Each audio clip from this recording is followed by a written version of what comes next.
Welcome to The Explainer. I am so glad you're here. Today, we're zeroing in on mastering some absolutely essential vocabulary. You know the drill, whether you're tackling complex reading materials, catching up on the news, or just trying to express yourself perfectly in everyday conversation, your word choice is everything. We're going to pace ourselves today, taking a really deliberate, structured approach to mastering new words from Lesson 24 of the legendary 504 Absolutely Essential Words Framework. So, take a breath, get focused, and let's upgrade that mental dictionary. Okay, let's dive right into this. Here's a quick look at our roadmap for today. First, essential vocabulary. Second, hostility and scorn. Third, actions and reactions. Fourth, concepts and details. Fifth, our spotlight on the word symbol. And finally, vocabulary mastery. All right, Section 1, Mastering Essential English Vocabulary. As you can see, these words are pulled straight from our authentic source textbook, 504 Absolutely Essential Words. And I want to set the stakes right out of the gate here. Why do these specific words even matter? Well, because words are quite literally the building blocks of thought. The richer your vocabulary, the more precisely you can navigate the world, set your boundaries, and understand other people's intentions. The beautiful thing about this specific list is that they are high-frequency terms. You're going to see them in newspapers, you'll hear them in movies, and they'll pop up in your most important conversations. Locking this material down means unlocking a massively higher level of comprehension in your daily life. Let's move to Section 2 and see how this builds. Words of hostility and scorn. Now, language isn't always sunshine and rainbows, right? So we're starting with our first thematic cluster, words dealing with anger and negativity. Grouping these intense words together actually helps our brains grasp the subtle differences in how humans express displeasure. First up is fierce, F-I-E-R-C-E. Fierce means savage or wild. It implies this untamed, aggressive intensity. Think of a fierce opponent in a wrestling match, or someone fiercely angry thrusting a hand through a glass window, exactly like our source material describes. It's a word that demands caution. You absolutely take precautions when approaching fierce dogs. It's physical, it's intense, and it implies danger.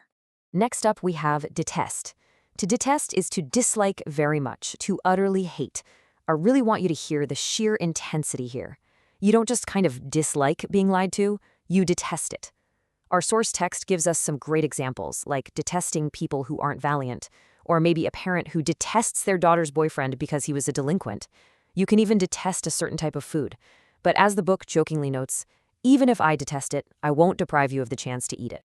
Now, what's really interesting about this slide is how we can use contrast to literally hack our memory. Picture detest on one side, representing that intense hatred and pulling away from something. On the exact opposite side, let's look at another word from this lesson, encourage, which means to give courage to or build someone up. By placing a highly negative word right next to a highly supportive one, your brain anchors and remembers both concepts perfectly. Hopping back to our negative cluster, we've got sneer. To sneer is to show scorn or contempt by looks or words. Try to paint a vivid picture of this in your head right now. It's that unmistakable, mocking facial expression. The upper lip curls up just a bit. The eyes look down on someone. It is the physical, real-world manifestation of a scornful remark. And look at how this plays out in a dramatic, everyday context. Quote, "Wipe that sneer off your face," the dean told the delinquent. You can practically feel the tension in the room just hearing that sentence. The sneer isn't just a look, it's an act of pure defiance and contempt that demands a reaction. Real quick, let's lock this cluster into our memory before we shift gears. We have fierce, meaning savage and wild. Detest, meaning to hate intensely. Sneer, for that scornful, contemptuous look. And to round it all out, we're adding scowl, which means to look angry by lowering your eyebrows into a deep frown. Take a mental snapshot of this list. Moving on to Section 3, T, actions and reactions. So, this second cluster shifts us away from raw hostility and brings us to words that describe how we move, how we think, and how we outwardly react to the world around us. First up here is consider. It means to think about in order to decide. I want you to feel the patient, deliberate weight of this word. You don't rush when you consider something. You consider whether a new dress is a bargain, or you consider whether a massive, comprehensive report is actually necessary. It implies taking your time, weighing options, and applying careful thought. Now let's contrast that quiet, internal thought process with a massive, external reaction, wail. To wail is to cry loud and long because of grief or pain. Where consider is totally silent, wail is undeniably loud. The source material actually gives this incredibly relatable example. When the Yankees lost the World Series, there was much wailing in New York. It perfectly anchors the word to a loud, public expression of grief. So the crucial point here is that truly understanding human action requires knowing these terms. We have encourage, to build someone up, consider, for quiet internal decision-making, and wail, for a loud external expression of pain. Make sure you file these away in your memory map. Next up, Section 4, Important Concepts and Details. Our third thematic cluster deals with specific nouns and bigger conceptual ideas. These are words that define things we interact with in society. First is a very specific noun, vermin. Vermin are small animals that are troublesome or destructive. Think fleas, bedbugs, mice, and rats.